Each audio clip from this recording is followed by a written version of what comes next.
When I was 10 years old, I had probably one of the most important conversations of my life. It was with my dad.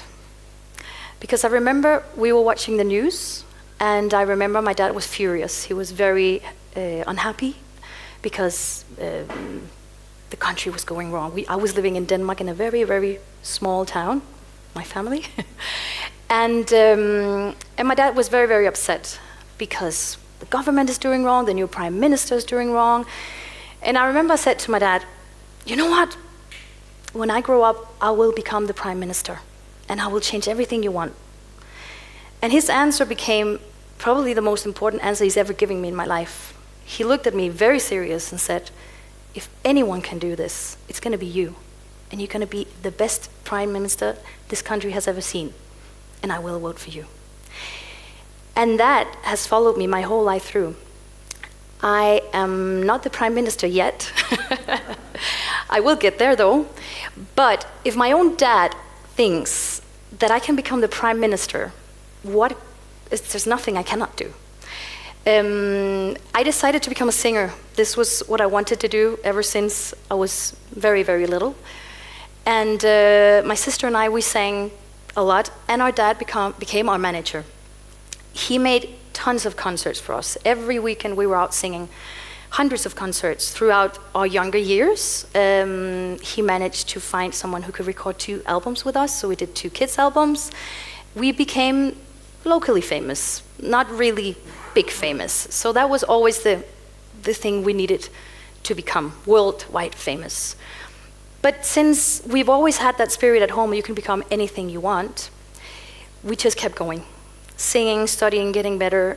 In this small country in Denmark, in this small town in Denmark, it was very hard to get the right people, the right connection, but still my parents managed to drive us 2 hours away to the other end of Denmark and have singing classes there and back again. And with that said, we had no money. So all the money that we made singing was really used to get guitar lessons, singing lessons, piano lessons. And we kept fighting. And we kept fighting and we kept fighting. At one point, we became older and it wasn't so easy to sell. It's much easier to sell little kids singing. So when I was 16, I decided I needed to do something about this. I moved to Copenhagen because if you want to become something big, you have to go somewhere big. And for me, that was Copenhagen. And you see this picture. This is a group called Ace of Base. Some of you might remember them. They're Swedish. And they sang a song called All That She Wants, It Is Another Baby, She's Gone Tomorrow. I'm sure you know that one, right? They were huge. They were suddenly #1 everywhere. And I found out that they were signed with a record label in Denmark, in Copenhagen, called Mega Records. And I thought, now wait a minute, I need to contact Mega Records. Not only did I contact Mega Records, I was calling in my lunch break because I skipped school when I was 16 when I moved to Copenhagen, and I got a job. That was the only kind of thing my dad and my mom said. If you want to skip school when you're 16, you have to work. You have to work at least to see the world and learn about the world. So I did that, but every lunch break I used to call record companies, theaters, recording studios. And back then, may I remind you, this was the 90s. There were no Instagram, there were no Facebook, there was no internet, there were no Google. So my Google became the Yellow Pages. Every single day I would take a new letter and I would just call everyone. And constantly it would be, no, we don't need you. No, and I said, but you never heard me sing. No, we have enough. We don't need you, we don't need you. That was very frustrating. And I remember I called Mr. Vinnick, who was the director of Mega Records, because another thing my dad always said, always go to the head, not to the ass. I'm sorry, but that's what he said. And this has always helped me as well, because if I need to have something done, I will literally go to the prime minister. No need to go to the secretary. So I remember I called Mr. Vinnick every day for a month, nonstop. Every single day in my lunch break, I would call him up. And the secretary kept saying, no, he doesn't want to talk to you. So every day I had to come up with a lie. I would call, instead of speaking in Danish, I would speak in English, saying, I'm calling from BBC. I want to make a portrait of him in BBC. And then I would get through. And every time he's like, I don't know how you managed to get through to me every single day. But I don't want to know about you guys. I don't have time. We're very busy with Ace of Base right now. I said, yes, but you haven't even heard me sing. Give me a chance. I don't have time for you. And I remember the very last day, and this is after a whole month of calling this man, the very last time I talked to him, he got really angry at me. He screamed at me. I said, I do not know. I'm going to either fire my secretary, or I don't know who I have to fire, but I don't want to talk to you anymore. Stop calling me. And since he was so mad, because he actually threatened to call the police on me for harassing him, so I said to him, all right, I will promise you this. I will never call you again. But you need to do one thing. Take a piece of paper, write down my name, Susanne Georgi, and then one day you will regret that you didn't take this call and you didn't take me in for a meeting, because I will become a world famous star. You'll see. And he laughed and we hung up. About half a year later, me and my sister became #1 in Denmark, all over Europe. We were signed in 26 countries with a song called Doobie-Doop, which suddenly just became #1. And especially in Asia, in Japan, we sold hundreds of thousands every week. One of those weeks, we had to be in Denmark for the Grammys. We were nominated for 2 Grammys. We were performing at the Grammys, and people in this music industry knows that that's quite a big deal. And I remember at the after party, from the very corner, this big guy, Mr. Vennick, he was always smoking his cigar. He came walking over to me. And the only thing he said with his cigar, you. And I remember this, and I was 18 at the time. So this is literally half a year later. So he did remember me. It's only been half a year. I took up my bag with my sister, said, I told you so. I told you so. And he said, you're right. And I walked off like this.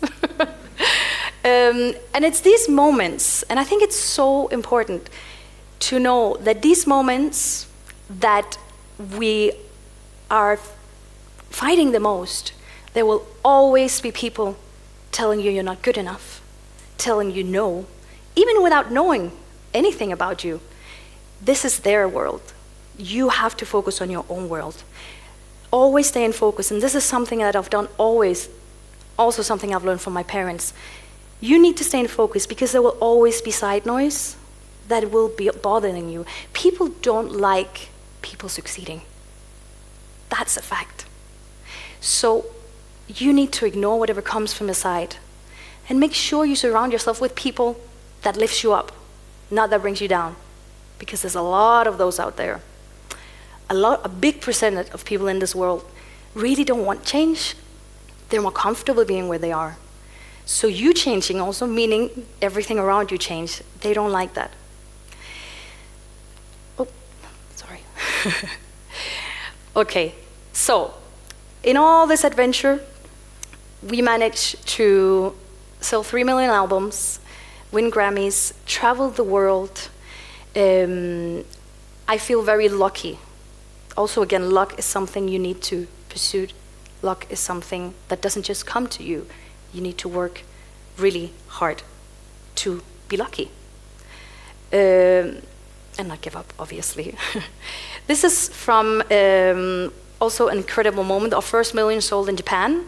They closed Hard Rock Cafe for us to make this big party. We ended up selling much more, but that was right in the beginning of our adventure. Fast forward to 2023. Both my sister and I have created some different paths. We're still singing, we're still doing lots of concerts all over. Thank God the 90s are back. So we're doing a lot of 90s concerts. But we both had kids, created a family, and now my mission is to help a lot of other people having what I couldn't have when I was a little girl. So I opened up an academy, an artist academy, and I know most people say singing academy, but it really isn't just about singing. We are not just creating singers. We are trying to create little stars, little artists. Maybe they won't end up being singers, but at least they have learned how to stand on a stage, how to speak in public, how to not be shy when their name is called, and to fight what they want to do. With my team, we have created so many opportunities that wasn't available in Andorra before. opportunities that I would have loved to have in my little town in Denmark. We have had over 7 different artists on big TV shows in Spain, The Voice Kids, Idol Kids, and other programs. So what we really try to do is to help getting all these young people an opportunity to believe in themselves. And I tell you one thing, it's actually not so hard to teach them how to sing. It's harder to teach them how to believe that they can actually sing. Because we have so many people coming in not believing in themselves. And they're amazing singers. So that's one of the bigger problems that we see, to give them that push and say, you're unbelievable, go for it. Keep your shoulders here and your head held high and go for it. Because we live in that society, make sure you study, make sure you do what's right, because that's what the society wants us to do. The other big problem I see is actually, again, everything around those kids. I remember once we had a girl who came through to the second big audition for The Voice, and we're talking from 40,000, they go down to 2,000 for the second audition.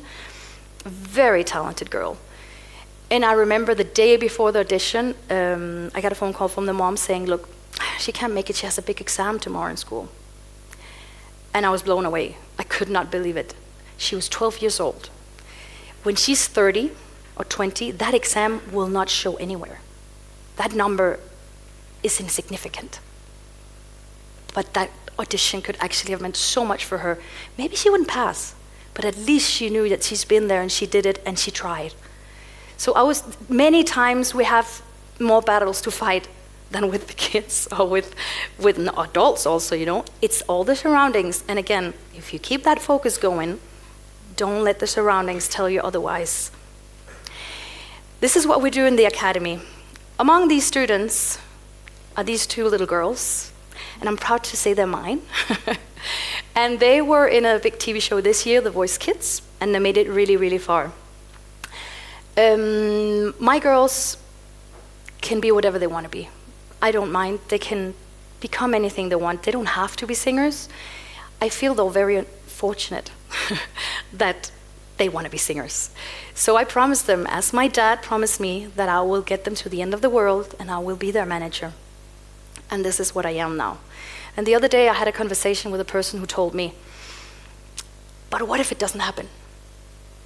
And I said, but of course it will. He said, no, wait. What if it doesn't happen? They need to study more. They need to figure out what they want to do. What career do they want? I said, no, that's what they want to do. And that person kept insisting. At the end I said, listen. And this was in front of my girls, which was not very nice. I said, listen up. The moment I say, what if it doesn't happen? It won't happen. It's that simple. So you cannot let yourself go thinking on the plan B. There is only one plan, and it's plan A. And you can never, ever change that.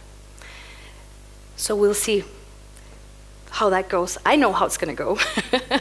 And they know how it's going to go. But time will tell. And the last thing I say to my students on a weekly basis, the only person who is putting the limits, the only person in the whole wide world who's putting the limits is yourself. Nobody else. People can become anything they want, anytime they want, if they remember not to lose the focus. Thank you.